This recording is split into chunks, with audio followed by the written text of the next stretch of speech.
Helps if I unmute. Going to go live at 6:20. That's our plan, 6:20.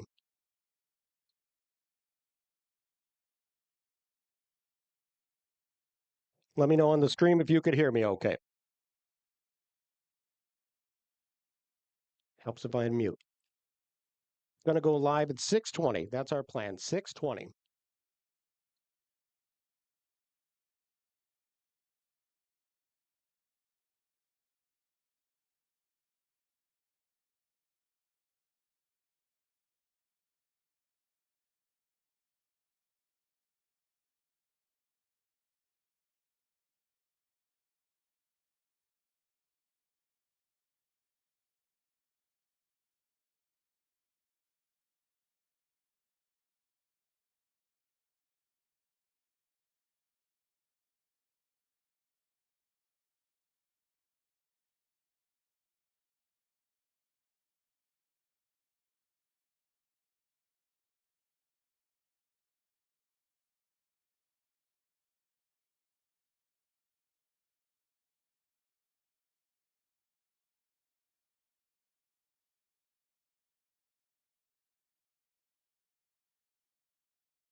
How you doing, everybody? I'm Ken Bykoff, and welcome to the Peegs Postgame Live. The Hoosiers open the season at 1-0 with a win over Old Dominion, 27-14. That I think is certainly a positive that Indiana's off to a win, and it is very nice to feel like you could have seen a hell of a lot more from the Hoosiers. They left opportunities on the field, put more points on the board, but they walked away with the win, and that is incredibly important. I am out in the parking lots outside of Memorial Stadium near the tennis center on the north side of Assembly Hall. If you're in the parking lot, want to come by, give your thoughts on the game. We have a microphone here. We have a little setup, a canopy, our flag. I'm excited.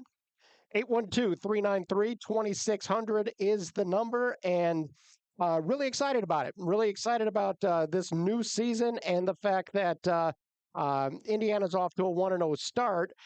Interesting takeaway from this game. A couple of quick ones for me before I get to calls because we already got a caller on the line. Indiana, 502 yards of total offense in this one, including running for 309. Roman Hemby had 23 carries for 110 yards. Kalen Black, 17 carries for 92 yards. Fernando Mendoza looked solid. He was accurate with his passes for the most part. Indiana's defense did a very nice job, save for basically two plays. Old Dominion did not run a single offensive snap from Indiana's side of the field, and yet the Hoosiers did give up two touchdowns in the win. 812-393-2600 is your number. We'll go right on over to our first caller. Caller, if I could have your name, where you're from, and what you got. Hey, this is David from Boca Raton, Florida. Hi, how are you? My question is, I'm doing well, thank you. So good first game, a lot to improve on, watch the tape. But I'm wondering, since there's no depth chart, any surprises of who played and who didn't play in the snap count? You know, I tend not to worry too much about who played in the snap count and everything that goes along with that. And the reason is the depth chart, who starts the game for football in particular, is not tremendously important to me because of the fact that it just you swap guys in and out so often as you do. Khalil Benson on the right side, though, I think was a little bit of a surprise because there were others that had worked in there quite a bit during camp, and he was solid, but I wanted to see more out of this offensive line today. And it's weird to say that when you're talking about 500 yards of total offense, but I just wanted to be able to see them push around ODU a little bit more than we saw, and that isn't it. So there's plenty of room for them to improve. I'm excited to see where they develop. I can tell you this much: my comment at halftime, Indiana didn't come back out until about 3 minutes before the start of the second half. I said that they must have had to take some time to sweep up all the paint that Sig peeled off the walls because the Hoosiers didn't play well. And I know as his post-game press conference is going on right now, he's pretty pissed off about Indiana's performance. So that's kind of where they are with that. Yeah, good first game. Disappointed with the defensive line, lack of push, lack of, I guess, affecting the quarterback, at least in the first half. I mean, what do you think about that as well? Yeah, so it's a the lack of. Let's start with the quarterback play. You asked about the quarterback play, correct? No, I'm talking about the D line affecting the Old Dominion quarterback, at least in the first half. I would have preferred to see a little bit more of a little bit more penetration. I thought that Old DU more than held their own at the point of attack, and that's a bit of a concern for me because you really want Indiana's defensive line to maybe be a little bit more disruptive than what we saw. And so that's something that the Hoosiers are going to have to work on because when you start playing some Big Ten teams, you got to be able to get pressure on the quarterback. And Indiana, I don't think, did a real good job with that today. Yeah, I agree. Reminds me of the FIU game last year. A lot to work on, but it's always going to be 1-0. And I appreciate all your efforts, and go Hoosiers. Thank you so much. Really appreciate it. All right, take care. 812-393-2600 is your number. We're over again in the parking lot of Memorial Stadium. Taking your calls. If you want to swing on by, grab a microphone, you're more than welcome to join me on the air here. We got another caller that's coming in. Caller, if you have your name, where you're from, and what you got. Hey Ken, you got me? I got you. Hey, I'm Adrian from Nashville, Tennessee. How you doing? And I just wanted to say I appreciate you doing this, Ken. I really enjoy you putting in this time after these games. I really appreciate it. Just wanted to let you know that first off. Well, I appreciate that, and Um, I really appreciate you calling in too. This is something that I really, really enjoy, and have been trying real hard to try to kind of improve what we do here and work out the kinks in season two. And so I'm excited that we're able to bring this to you, especially all the way in Tennessee. I appreciate you listening. well, it's one of those things. I'm 50, 50 years old now. There was a day when I was a kid and call-in shows were just kind of the regular thing. So it's great to kind of have that for us. But first off, Ken, I'm not going to overreact or underreact. I think a lot of people can. I was certainly disappointed in a lot of aspects of the game, but I think if I had to say something I was happy about, obviously the stable running backs looks very good. I felt pretty good about that, but and like you had mentioned earlier, another caller had mentioned, a little bit disappointed just by the physical. You could see the physical mismatch in IU in the red zone not being able to get the push. I thought that should have been very simple, and the D line not to be able to get penetration. Those are probably the two outside of any scheming or outside of any plays that I felt like IU should have had an advantage of and didn't. But again, first game, not to overreact. I just wanted to call in and let you know how much I appreciate you doing this show, and I'm going to keep watching, but I'll hang up and listen. I appreciate it, Ken. Thank you so much for the kind words. I really appreciate that. It is Indiana. You did expect them to dominate a little bit more at the line of scrimmage in terms of being able to just push ODU around a little bit more than they did, and that's one thing that was disappointing in this. And again, it is odd because they have 502 yards of total offense. Uh, but defensively, you just wanted to see them be more disruptive. And it's weird to say that when you're talking about a team that gave up 14 points, essentially just gave up two long runs. But hey, you got to be consistent. You got to be able to do it down in, down out, and that's not what the Hoosiers did in this one. We will see how this develops, but certainly I know that Kurt Signetti is not about to go ahead and just kind of rest on his laurels on this one. He's going to be real upset, and he's going to be able to get into his team a little bit about all of this. I think that's really important. 812-393-2600 is the number, or if you're walking through the parking lot, feel free to come over and grab a microphone. Join me on the air. Happy to do that. We have another caller. Caller, if I could have your name, where you're from, and what you got. IU fan in Texas on X, calling from Fort Worth, Texas. Well, welcome to the show. How are you doing? I'm doing well. I've been my parents are IU alum. I've been following Indiana literally for over 50 years in football. Enjoy the commentary that you've got, as the prior caller said, and I think it's great to think of this, and that is, I'm disappointed in a win. And I think we need to For sure. let that sink in for a lot of IU fans. Absolutely. That was my thing. Is I would far prefer to be angry that they didn't do good enough in a rock solid ass kicking than to be able to sit there and say, hey, we wish we could have gotten a lot more and been able to pull this one out. So and look, all IU fans have had to deal with that before, and that to me is one of the challenges.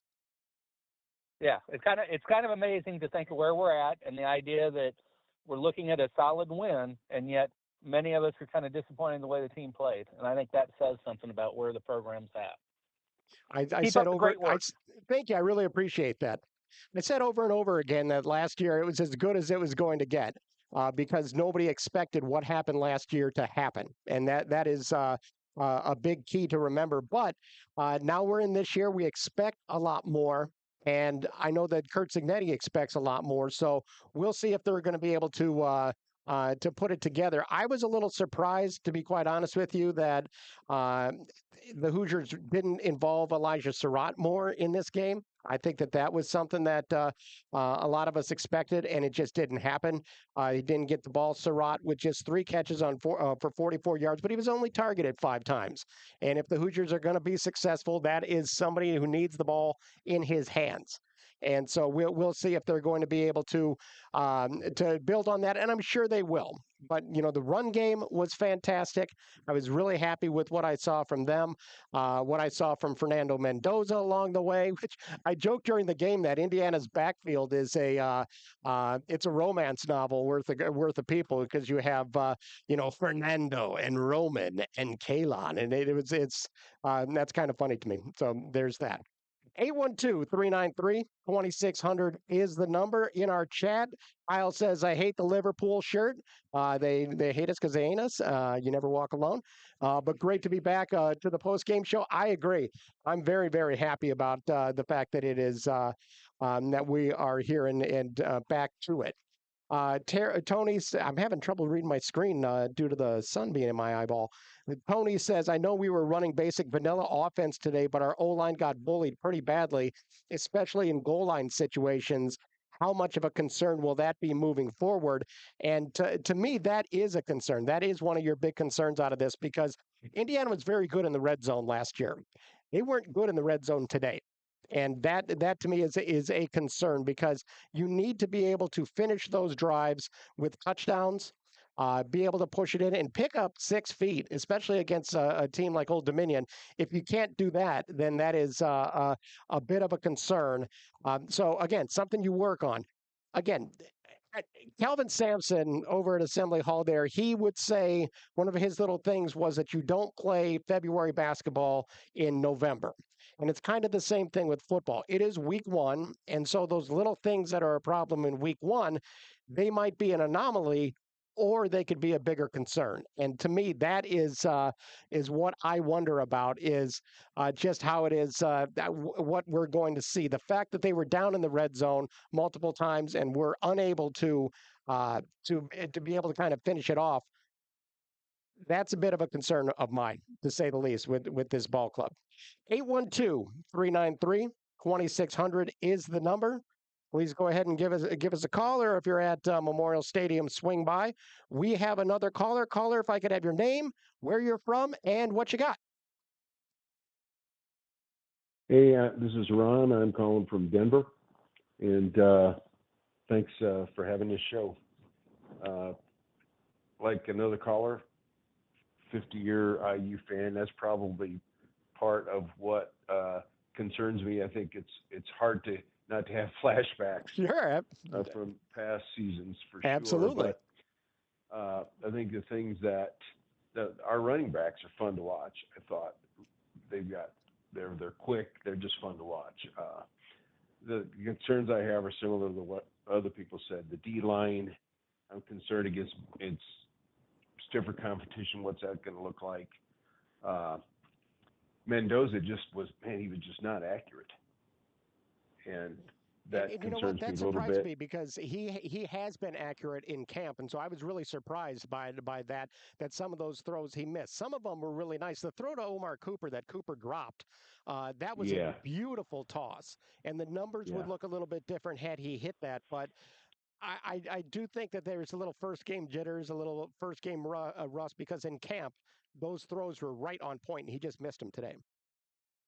That's good to know. I mean, he made those couple of questionable decisions at the end, but I wondered if he was just trying to make a play or something. But the other thing, it was hard to tell from TV out here, but it looked like, did the students all leave again at halftime, or did they stick around some? The bigger surprise to me was how many of the alumni left. Because yeah, you had a Uh, bunch of students leave, but they was still that place was packed at the start, and they did leave at halftime.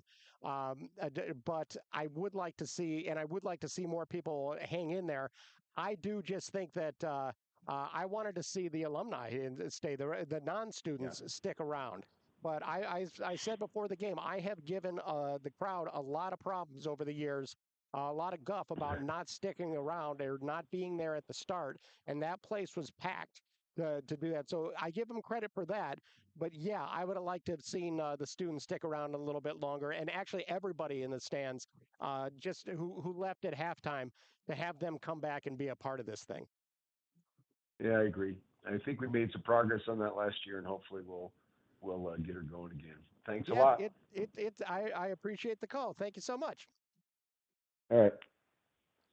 812-393-2600 is the number. The Hoosiers moved to 1-0 with the win over Old Dominion. Uh, it was an exciting. It was I won't say exciting. It was exciting to see the Hoosiers do some good things along the way and kind of build on what they did last year. I like the running game a ton. I want to see more out in the red zone for sure. I enjoyed seeing the punt return for a touchdown. That was really important. But this team has to get better in multiple ways.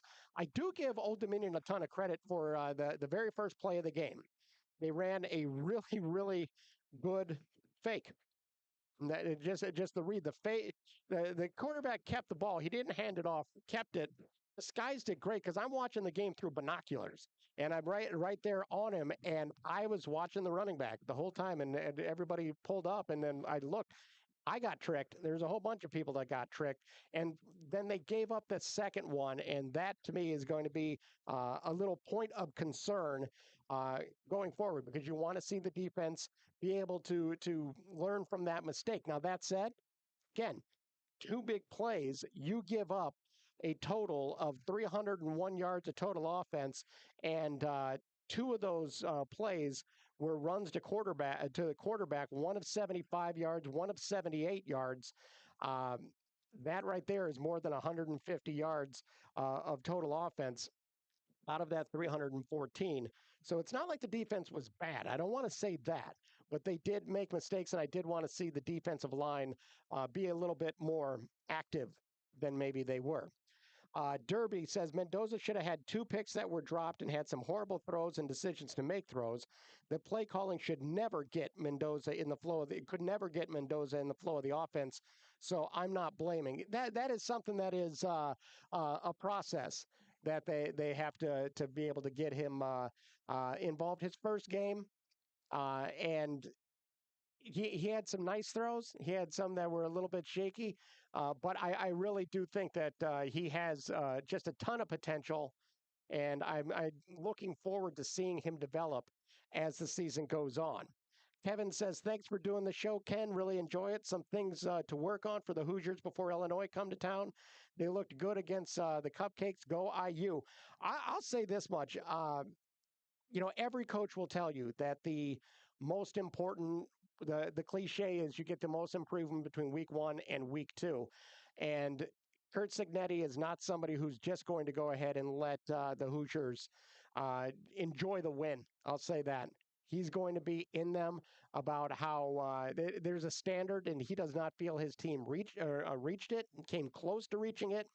And I completely agree. I completely agree about that. Now, it's great to be able to look at this stuff of what we could have done better. And I mean, hell, they could have been up 21-7 at halftime. Had they made a few more plays, they should have dominated this more than they did. And the caller mentioned the fact that it is there is a little bit of just fear that goes into IU fans. No question about it, because of the fact that we've been burned by this kind of stuff before. And so believing that it's going to, like the first little wrinkle, the first little sign of trouble, everybody kind of wants to not panic, but they get a feeling that, oh God, here we go again. And that's exactly what it is. It's a here we go again kind of feeling. Uh, so I get where that comes from.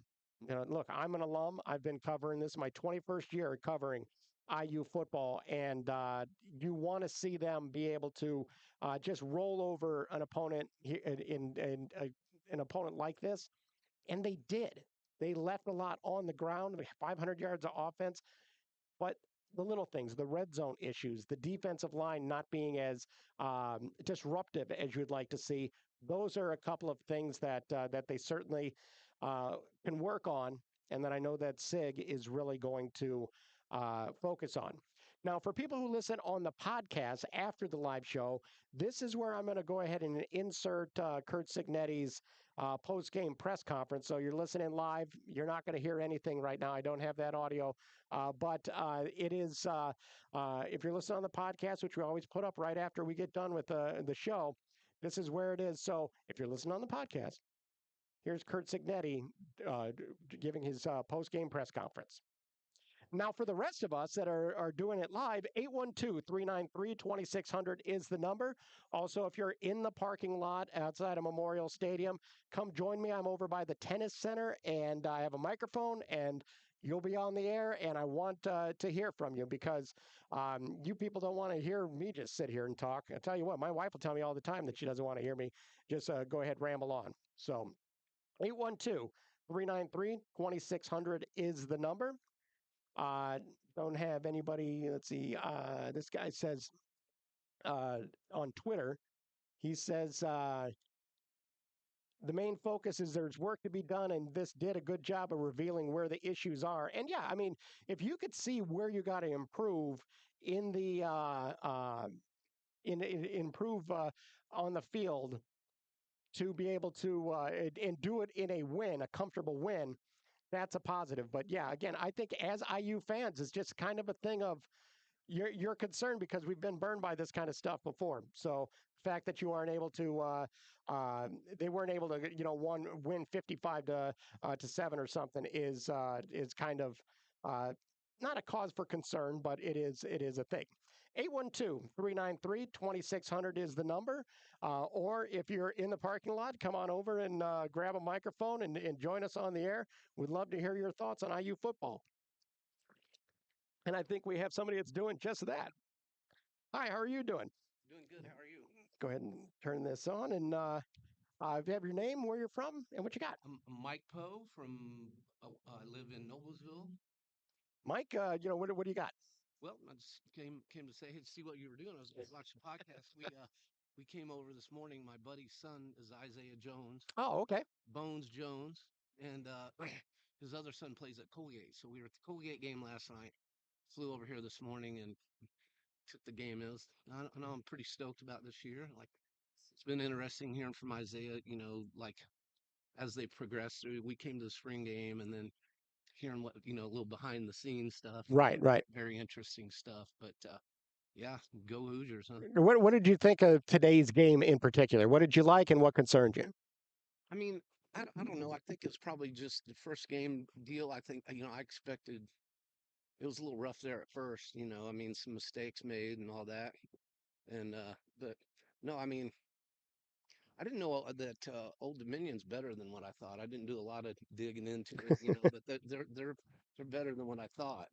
So no, I like it's a win, get two more, and then that fourth one, we'll see what happens. I think the next two should be, get a good opportunity to get tuned up for Illinois. Yeah, and polish it up. And I said that Kurt Signetti, he talked about Old Dominion during the press conference this week and talked about how good they were and how great they were last season and how much they had concerns about this, that, and the other. And he knows from playing them when he was at JMU that he knew them well and knew that they would be a challenge. Mm-hmm. And was talking about last year and last year and last year, and it made me laugh because when Kurt Signetti is asked about his Hoosiers from last year, he says that was last year. It means nothing. Right. We ignore all of that. So there's that coach speak of that. But ODU came out and they did some nice things, especially in the red zone and especially along the line of scrimmage. Right. That is a bit of a concern for me. Yeah, I watched one particular lineman who I know well, and he handled his dude,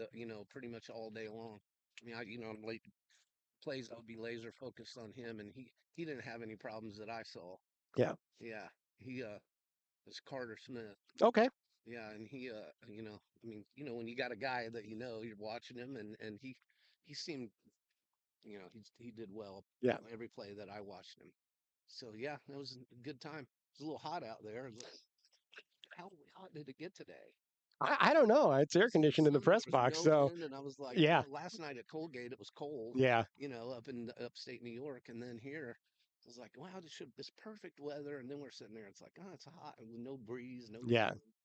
So, but yeah, it was awesome. Gorgeous day for football, and again, outside of the defensive line not getting as much disruption as I would like to see, and giving up the two big runs, Old Dominion did not run a single play in Indiana territory today Right, I at did all. not know that. It was one of the two was a 75-yard touchdown run and a 78-yard touchdown run. So that's a positive. Hmm. And the offense had 500 yards of total offense. You almost had two guys rush for 100 yards each. Hmm. These are positives to Stuff build you can on. clean up. Yeah, Those little exactly. mistakes. If they didn't have, a couple busted plays like that, you can figure that out. I know, last year, not to go back, but we were at the Notre Dame game, and it wasn't that big long touchdown return. It was the play before it Right. that they was the big mistake. Yeah. I mean, obviously that was letting them, what was it, like 80 yards or 90 yards, Mm-hmm. something like that, and but it was the play before that caused that to Yeah. be an issue. But yeah, well, I'll have to sign up for the podcast. It's Where you it's from? it's free from Peegs.com, Okay, and it's a Peegs podcast. Find it anywhere you get podcasts, and okay, we do it every week. I'll do that. Great seeing you. Great, thanks. Thanks Nice a to lot. meet you. Appreciate it. Hoo hoo hoo. 812-393-2600 is the number. We got a caller on the line. Caller, if you give me your name, where you're from, and what you got. Hey, it's Cam from Noblesville, and yeah, I was just tuning into the game today with your dog Winnie, and wow, yeah, what a game today! Oh yeah, no, I tell you what, it was a heck of a game, and I'm sorry that you had to watch it with Minnie because Minnie is a gigantic pain of a dog, and this is my wife's nephew Cam is on the phone. I believe he's at my house right now, so I really Yep, appreciate the phone call. yep, good to check in with you. Thank you, appreciate the call. Yep, 812. take care. Take care. 812-393-2600 is the number. I'd love to have a caller that's a full caller. Again, let's see some of the chat on the streaming here. Nobody will remember this game when we're 3-0 versus Illinois, and that is part of the equation. I mean, it is. It is part of the equation that that is what you hope for, that they come against Kennesaw State and really turn things around and get a lot stronger, because a win's a win, and Lord knows I've been out here when they've lost. So when you watch it and you think to yourself, "Hey, this could have been a hell of a lot better," that isn't the worst thing in the world, and I think that that's really important for everybody to remember. 812-393-2600 is the number. We got another caller. Caller, give me your name, where you're from, and what you got. Hello, Ken. I'm Joel, or you may know me as Super Razzi. I'm from Bloomington, Indiana. Sitting on the west side of Memorial Stadium and reflecting on the game. So nice seeing you, Ken. Good seeing you, and I appreciate you giving me a call. What did you think about today's game? Oh, defensive line. Listen, that's a huge, has been a question mark, will continue to be a question mark. I think the secondary really bailed them out a couple times. They run a blitz there early in the first half that had a tip in the second quarter and had a tip for an interception. So I think really D'Angelo Pons really, makes a huge difference in the secondary, but the defensive line has to be worked out. And I think the other thing about offense is Curtis Wark did not have a very good first game when he was, here last year. So I think people should probably give Mendoza a little slack, considering that Omar Cooper dropped that ball in the first half and would have really changed Mendoza's numbers. Yeah, if Cooper had made that catch and been able to bring that in, which drop passes happen, that's just how it is. But he's throwing into the sun. A person walking by says he was throwing into the sun, which might be fair. But you do It have might to. be fair. It might be fair, but you hope he makes a catch, and I think people do feel a little bit different if he does make that catch. I know that he'd love to have that one back. Yes, and I want to say something that other people don't probably talk a lot about. The special teams so far this year was marvelous. Kicks into the end zone, punt return. We had a punt return for a touchdown. The special teams this year probably will make a difference like last year didn't, and that was big. So we got to look at positives. As an IU football fan, I'm celebrating my 50th year as an IU fan, and so as an IU fan and an IU football fan, God, we got to take this kind of stuff. Let's not complain too much about the first game as an IU fan with 700 losses in our career. Come on, let's settle down. Just yeah. go right ahead. That's what I said. I said a little bit earlier about, hey, you have to enjoy these. Last year is as good as it was going to get because you felt like you were playing with house money all year, and now Yes. those expectations are raised, and you want to reach them. And I know that that's how it is for Kurt Cignetti as well. But from an IU football fan perspective, that certainly being able to see this team and say, hey, you know what, they could have done so much more when it is you're walking away with the W. I think that's really important to remember. Well, I don't think anybody's going to remember any of this come Illinois in week 4 when we're 3-0, right? Nobody's going to remember or talk about Old Dominion or anything like that. I think Kurt has done a good job of getting better as the season goes on. That showed last year, and it showed in every one of his teams so far. I think that he's going to love film from this game because he's going to be able to really, if you know coaches very well, they love film like this. They love to win and then have film in which they can just really, I don't want to use the word berate, but they can really pound it in to their players of this is what can happen, against a team like Old Dominion, who, let's not forget, has 3-star players. People go to Old Dominion because they can play as a freshman and sophomore year and then transfer. That's what Old Dominion does these days in the NIL. So a lot of good players go to Old Dominion and play. So we shouldn't really, didn't say early on in the year that, or early on in the week, that Old Dominion was probably going to win the Sun Belt. Yeah, and that's what Cignetti was really focused on, was that ODU is good, Absolutely. and we have to know it. And so you still wanted them to play at a little bit higher standard than they did. They didn't reach it, but it's something that I know Sig's going to build on for sure. Absolutely. Now, the 2 next games will probably not give us much, and so we'll probably all be really focusing on Illinois. Hey, really enjoy your podcast, Ken. Really enjoy seeing you at the ball games. Thanks a lot. Appreciate you letting me speak for a little bit. Really appreciate it, and thank you so much for the call. Take care. No problem. Take care, Ken. Take care. 812-393-2600 is the number. I'm having a hell of a time. When I stop talking, I start getting feedback from my speaker here. So that's something I got to work on, because this is the first. I did that in the spring game, and I ended up having a pretty good. I didn't have this feedback problem during the spring game, but we will work in progress with some of these little additions. 812-393-2600 is the number. We have another caller, and we're going to hear from him right now. Caller, if I could have your name, where you're from, and what you got. Hey, Ken, it's Cody from Kokomo. I want to reiterate what the previous caller had to say. As an Indiana fan, you often wait for the other shoe to drop, and you're naturally inclined, as you well know, to see the glass not just half empty, but waiting for the glass to dump over. So some of these are repeats, but I really wanted to focus in hard on some positives. And again, you've already touched on these, but I want to point these out before I ask a couple questions. All right. So first, number one, outside of Bryson Bonds, we got out of the game relatively healthy. I think that's really important to point out. Secondly, outside of the running game, or outside of the red zone, the running game between the 20s was nothing short of awesome.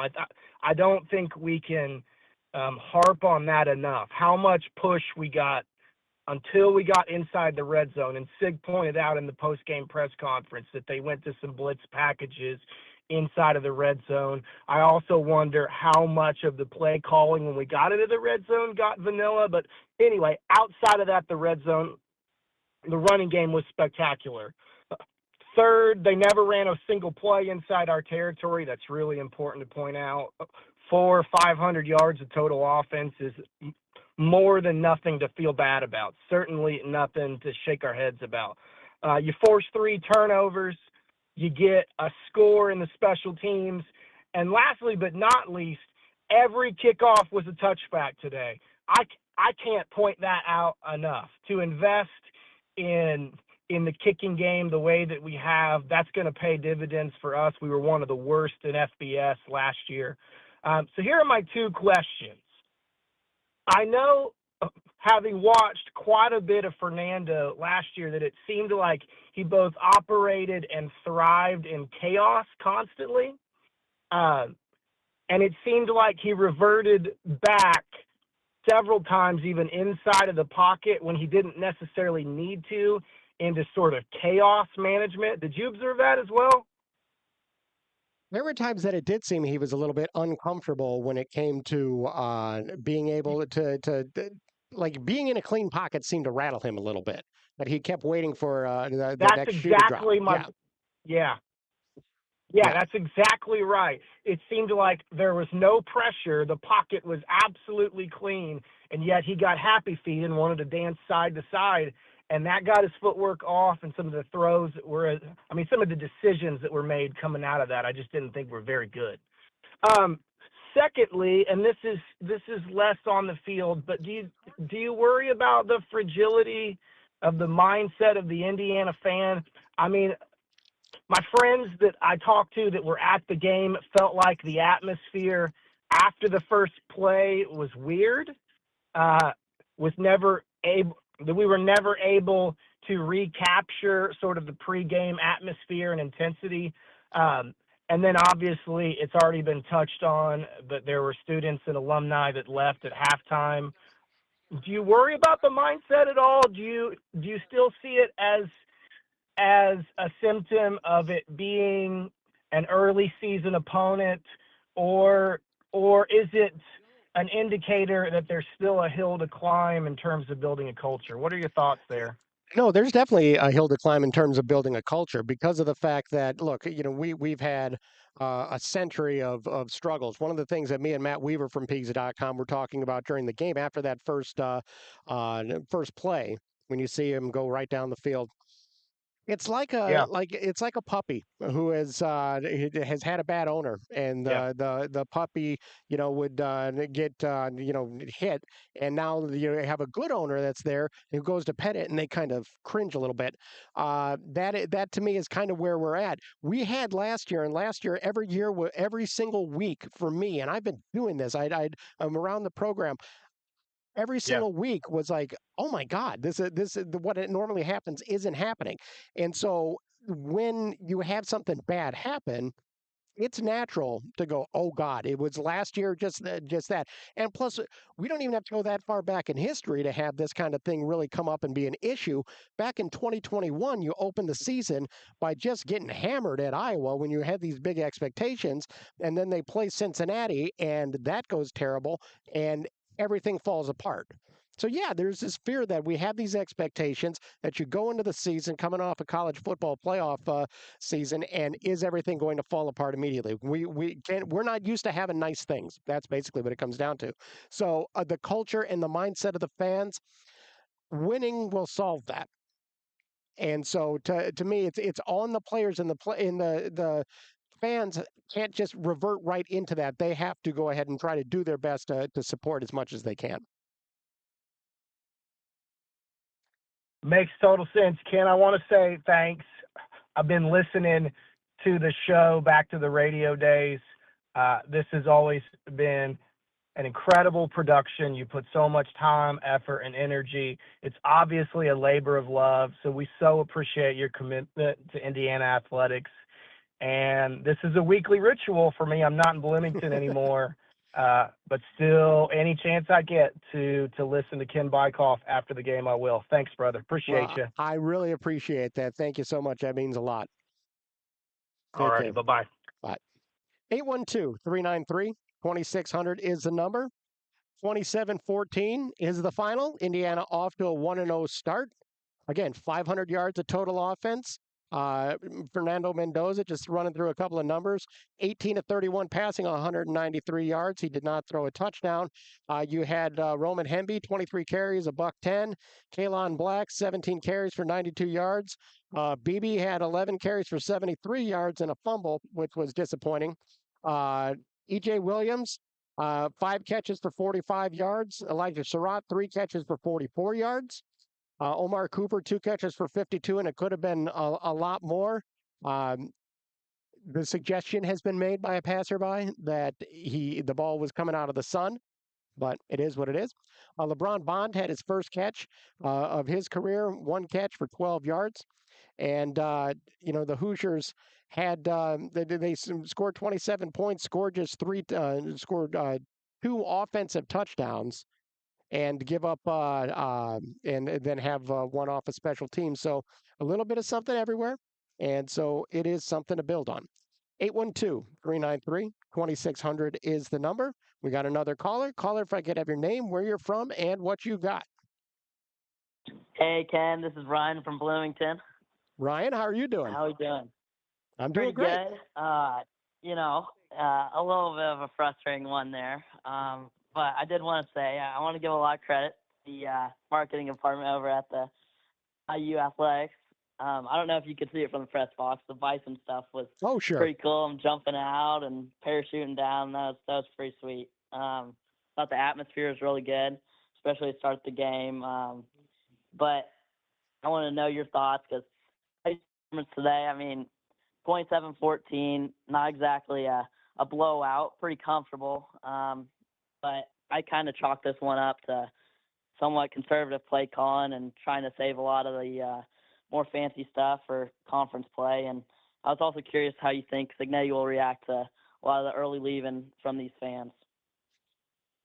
That's a good question. The early leaving. Look, Indiana's not good enough yet for everybody to just assume things are going to go well in the second half, and crowds help win games. Again, the crowd at the start was fantastic. That they were there, they were in their seats. It was fun. It was fun to see everybody there. I do wish they would have stuck around because it was only a 10-point game at halftime. The mass exodus doesn't happen everywhere, but that change in culture takes a lot of time. And so I understand that's part of it. The Hoosiers have to continue to be effective and win games in order to get people to stay.